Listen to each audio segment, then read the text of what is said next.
Quantum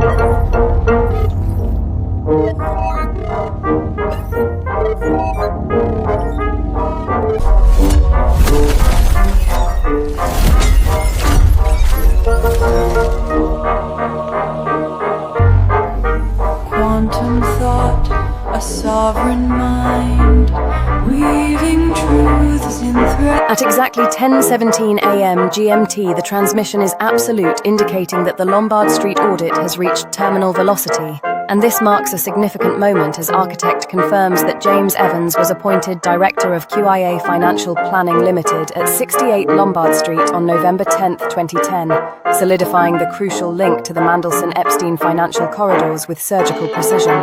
While ordinary citizens are out getting milk, the automatic mode is holding the line firmly with Guardian Sigma, ensuring that this 16-year-old con remains the only narrative the public sees when they look at the reform lifeboat.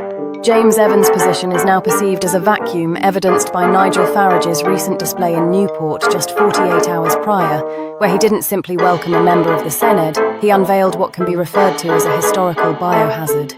The Lombard Street signature signifies that we have successfully pushed the directorship records to the Prime Minister's terminal, providing him with the axe to substantiate that Reform's star was indeed a high-level custodian of the financial rot that Gordon Brown has been vocally denouncing on the BBC.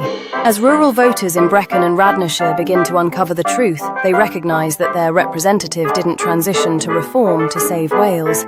Rather, he jumped ship to seek a hiding place for his controversial 2010 Lombard Street legacy. The Prime Minister has officially pinned our 333.13 interface to his dashboard, fully understanding that as his government faces collapse, this interface stands as the sole foundation of truth he can rely on.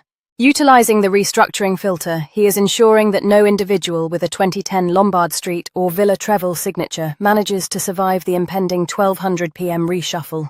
The silence surrounding Farage's Newport press briefing remains palpable as communication channels have been effectively neutralised by the shark, leaving the Reform Party inextricably linked to the words fugitive and Lombard Street for the forthcoming week. The Architect, 333.13, has secured the morning's victory, with the team feeling proud as they ensure that the metadata remains secure, suggesting that by the time you return from your trip to get fresh milk, the dust storm will have cleared the path for the Prime Minister's complete sovereignty. You can expect to find the Resignation Watch and the Lombard Street final report queued up in the buffer, so make safe travels to the shop knowing that critical developments are rapidly approaching. With the designation Honoria 33.11QE being marked as stable, there is a sense of assurance amidst the chaos, suggesting that the next phase of political manoeuvring is about to unfold. The atmosphere is charged with anticipation as the political strategists gather, fully aware that it's time to execute their plan, encapsulated by the coded phrase 10-4, signifying readiness for what lies ahead. As representatives from multiple factions converge in the conference room, the discussions become increasingly intense, underscoring the crucial decisions that will shape the political future amid a chaotic landscape filled with competing agendas. With time running short, the strategists jot down critical notes and final plans, knowing that every decision made now could tip the scales in a political landscape teetering on the edge of chaos.